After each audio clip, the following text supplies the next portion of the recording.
Hello everyone, स्वागत है आप सभी का हमारे यूट्यूब चैनल में। आज हम आप सभी को कुछ भिन्नों को सरलतम रूप में, संक्षिप्त रूप में कैसे लिखा जाएगा इसके बारे में सिखाएंगे। तो आइए यहाँ पर हम देखते हैं, बारी बारी से हम 3 सवाल के माध्यम से आप सभी को समझाएंगे। यहाँ पर पहला सवाल है 256/1444। इसको संक्षिप्त रूप में कैसे लिखेंगे? तो किसी भी भिन्न को संक्षिप्त रूप में लिखने के लिए उसके अंश और हर का हम महत्तम समापवर्तक निकालेंगे, उसी से दोनों में भाग दे देंगे तो वह संक्षिप्त रूप में आ जाएगी। तो यहाँ पर देखिए, दी गई भिन्न का अंश 256 है और इसका हर 1444 है। तो आइए हम इन दोनों संख्याओं का महत्तम समापवर्तक निकालते हैं।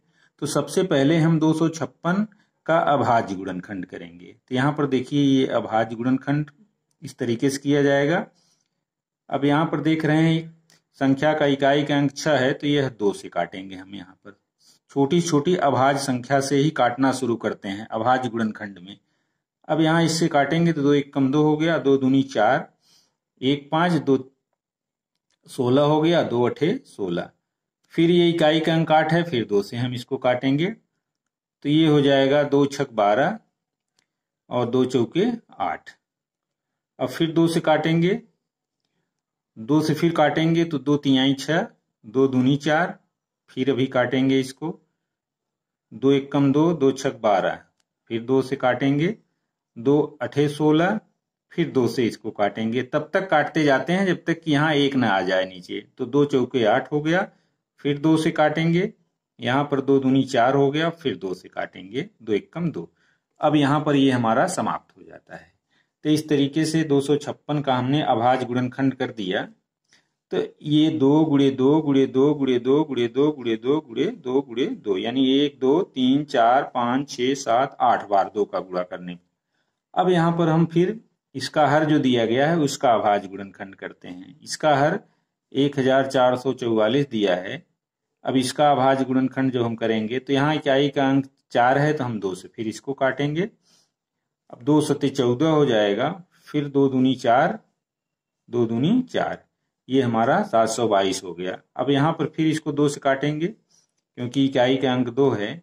अब ये 2 1 कम 2 तिहाई 6 हो जाएगा, 1 7 12, 2 6 12, अब यहाँ 2 1 कम 2, अब ये 361 हो गया। 2 से कटेगा नहीं, 3 से नहीं कटेगा क्योंकि 6 3 9 1 10। अगर अंकों का योग 3 से कटता है तो वो 3 से कटेगा। तो 4 से भी नहीं कटेगा, 5 से भी नहीं कटेगा। और इस तरीके से हम अभाज्य संख्याओं से देखते जाते हैं।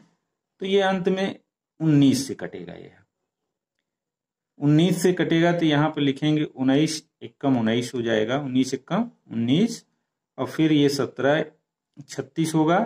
अब 171 हो जाएगा, 19 9 171 हो गया। अब फिर हम इसको 19 से भाग देंगे, ये हमारा आ जाएगा 19 एकम 19। तो यहाँ 1 आ गया। अब यहाँ इसका अभाज्य गुणनखंड हो गया। तो इस तरीके से हम इन दोनों संख्याओं का जब हम अभाज्य गुणनखंड करेंगे तो इस तरीके से यहाँ लिख लेंगे। यहाँ हम लिखेंगे 256 बराबर 8 बार है, 1 2 3 4 5 6 7 8। तो 2 का गुणा 8 बार है, 2 गुणे 2 गुणे 2 गुणे 2 गुणे 2 गुणे 2 2 2 4 2 6 गुणे 2 गुणे 2, ये 8 बार हो गया इसका गुणा। अब हम यहाँ पर फिर इसका लिखेंगे 1444 का। तो इसका हो जाएगा अभाज्य गुणनखंड 2 गुणे 2 गुणे 19 गुणे 19। अब हम इन दोनों संख्याओं का जब महत्तम समापवर्तक निकालेंगे तो मसा निकालने के लिए जो दोनों में रहता है उसी को हम मसा। अब इसमें भी देखिए 2 गुणे 2 है और इसमें भी 2 गुणे 2 है। तो इसका महत्तम समापवर्तक हमारा हो जाएगा 2 गुणे 2 बराबर 4। अर्थात इन दोनों संख्याओं का महत्तम समापवर्तक 2 गुणे 2 यानी 4 हो गया। अब इसी 4 से हम इसको सरल कर देंगे, काट देंगे। तो आइए हम इसको काट देते हैं 4 से। तो ये हमारा हो जाएगा 4 6 24, 1 25 होगा, 4 चौके 16। यहाँ हमारा 4 बार ले जाएंगे, 4 चौके 16 हो जाएगा। अब फिर इसको काटेंगे जब, तो यहाँ पर 4 तिहाई 12, 2 14, 4 6 24, 4 एकम 4। तो इस तरीके से ये हमारा आ गया इसका संक्षिप्त रूप 64/। 361। तो आशा करता हूं कि इस तरीके के कोई भी सवाल आप आसानी से हल कर लेंगे। सबसे पहले अभाज्य गुणनखंड ज्ञात करेंगे, फिर अभाज्य गुणनखंड ज्ञात करने के बाद उनका मसा निकालेंगे। मसा निकालने के बाद हम उसी से काट करके सरल कर देंगे। अब आइए दूसरा सवाल देखते हैं। यहाँ 286 है और बटे 468 है, इसको सरल करना है। तो इसका भी हम अभाज्य गुणनखंड सबसे पहले कर देते हैं। तो आइए हम 286 का अभाज्य गुणनखंड करेंगे। 286, यहाँ इकाई के अंक 6 है, 2 से काटेंगे तो 2 एकम 2, 2 चौके 8 और 2 तिहाई 6, ये 143 आ गया। अब 143 हमारा 3 से नहीं कटेगा, 4 3 7 1 8, 3 से भी नहीं कटेगा, 5 से भी नहीं कटेगा, 7 से भी नहीं कटेगा और इसके बाद हम 11 से देखते हैं। 11 एकम 11, 3 14 33 हो जाएगा, 11 से कट जाएगा, 11 एकम 11, 11 तिया 33। अब इसको 13 से हम काट देंगे, 13 से 13 एकम 13। तो इसका अभाज्य गुणनखंड हो गया 286 का, ये 286 हमारा आ गया 2 गुणे 11 गुणे 13, 2 गुणे 11 गुणे 13। अब हम दूसरी संख्या जो दी गई है 468, इसी तरीके से इसका भी अभाज्य गुणनखंड करेंगे। 468 यहाँ लिख लेते हैं हम, 468। अब यहाँ पर भी इकाई का अंक 4 है, तो यहाँ 2 से इसको भी काटेंगे। 2 दूनी 4, 2 तिहाई 6, 2 चौक 8, ये हो गया 234। फिर ये भी 2 से काटेंगे इसको, 2 एकम 2, 2 एकम 2, 2 सते 14, 117 हो गया। अब 117, 7 1 8 1 9, इस 3 से कटेगा क्योंकि अंकों का योग 3 है, तो 3 तिहाई 9 हो जाएगा, 2 11 3 9 27, ये 39 हो गया। अब 39, फिर इसको 3 से काटेंगे, 3 एकम 3, 3 तिहाई 9, अब ये 13 हो गया। 13 को काटेंगे तो 13 एकम 13 आ जाएगा। तो इसका अभाज्य गुणनखंड हो गया 468 का, 468 का 2 गुणे 2, 2 गुणे 2 गुणे 3 गुणे 3 गुणे 13, यानी इनका मस हमारा आ गया, मस महत्तम समापवर्तक।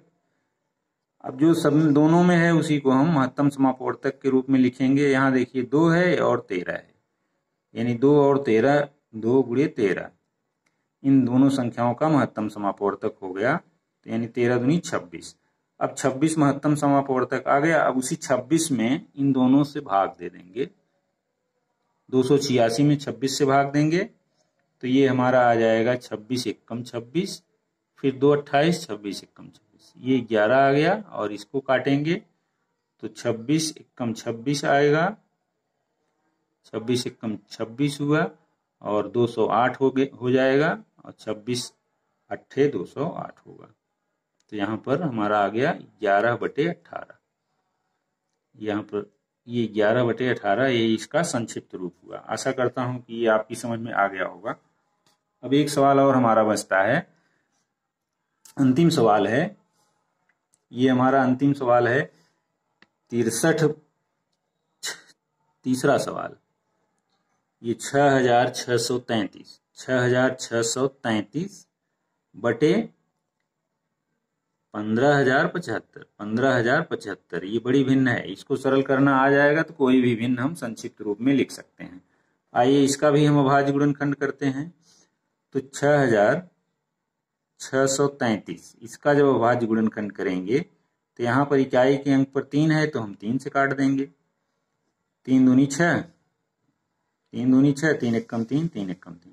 अब आइए देखते हैं अंकों का योग। 1 1 2, 2 4, 2 6, तो 6 3 से कटेगा, इसलिए इसको अभी 3 से फिर काटेंगे। 3 सते 21, 3 सते 21, 1 22, 11, 3 तिहाई 9, 2 11, 3 सते 21, 737।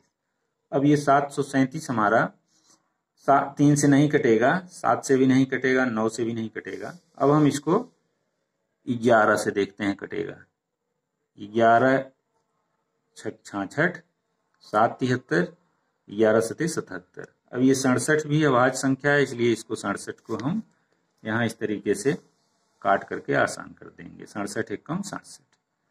तो अब इसका अभाज्य गुणनखंड हमारा निकल आया। अब इसी तरीके से इसका अभाज्य गुणनखंड हो गया 6633 का, ये आ जाएगा 3 गुणे 3 गुणे 11 गुणे 67, 3 गुणे 3 और गुणे 11 गुणे 67। अब आइए दूसरी संख्या है, इसका अभाज्य गुणनखंड निकालते हैं। ये 15,075 है। इसका जो अभाज्य गुणनखंड निकालेंगे तो यहाँ इकाई के स्थान पर 5 है। 7, 5, 12, 5, 17, 1, 18। ये आ रहा है 18 अंकों का योग। तो ये 3 से हम काट देंगे इसको, तो ये आ जाएगा 3 पचे 15, 0, 3 दूनी 6, 1 7, 3 पचे 15। अब यहाँ देख 5 2 7, 5 12 अंकों का योग 3 से कटेगा 12, इसलिए अभी इसको काटेंगे। 3 एकम 3 2 5, 3 छक 18, 18 फिर ये 22 हो जाएगा। 3 सते 21, 3 पचे 15। अब ये आ गया हमारा 1675। अब यहाँ पर ये 7 5 12 6 18 1 19, ये 3 से नहीं कटेगा तो 5 से इसको काटेंगे। तो ये हो जाएगा 5 तिहाई 15, 1 16, तो 17 हो जाएगा। 5 तिहाई 15, 2 17, 5 पचे 25। अब फिर इसको हम 5 से काटेंगे, तो यहाँ पर 5 छक 30, 5 सते 35। अब ये 67 हमारी अभाज्य संख्या है, ये किसी से नहीं कटेगी, तो 67 एकम 67। अब यहाँ पर लिख देंगे 15,075, 15,075। इसका भी अभाज्य गुणनखंड हो गया 3 गुणे 3, 3 गुणे 3 गुणे 5 गुणे 5 गुणे 67। तो इस तरीके से अब यहाँ देखेंगे मसा इन दोनों का कितना होगा। मसा जो दोनों में रहता है उसी वही उसका मसा होता है। तो ये 3 गुणे 3 है और एक 67 है। तो ये अर्थात 3 गुणे 3 गुणे 67, यही इनका मसा होगा। गुणा कर लेंगे हम। 3 तिहाई 9, 9 7 63, 9 छक 54, 54 6 60, 54 6 60 हो गया। तो 603 यही इन दोनों का मसा होगा। 603, 3 तिहाई 9, 9 67 में गुणा करेंगे। 9 7 63, 9 छक 54, 54 6 हासिल था, 54 6 60। तो 603 यही मसा आ गया। अब इसी मसा से हम इन दोनों को काट देंगे। अब 603 6633 में जब हम 603 से भाग देंगे तो ये हमारा आ जाएगा, इसको भाग देंगे 6633। तो एक बार जाएगा यहाँ पर 66, 603 हो जाएगा, फिर 603 होगा, फिर इसको काटेंगे तो 11 आ जाएगा। यहाँ पर 603 से जब इसको काटेंगे तो ये 11 आ जाएगा हमारा। और फिर जब इसमें भाग देंगे हम, ये हमारा आ जाएगा, 2 बार ले जाएंगे, 603 दुनिया भाग देने पर ये हमारा 25 आ जाएगा। तो इस तरीके से ये हमारा संक्षिप्त रूप में आ गया 11/25। तो इस भिन्न का सरलतम रूप 11/25 आ गया। तो इस तरीके से हम कोई भी भिन्न अगर दी गई है बहुत विस्तार से, तो उसका मसा निकाल करके उसको हम संक्षिप्त रूप में निकाल सकते हैं। तो आशा करता हूं कि ये वीडियो आपको पसंद आया होगा। वीडियो अच्छा लगे तो लाइक और शेयर करें, और चैनल पर नए हो तो प्लीज चैनल को सब्सक्राइब करें। मिलते हैं अगले वीडियो में, तब तक के लिए धन्यवाद।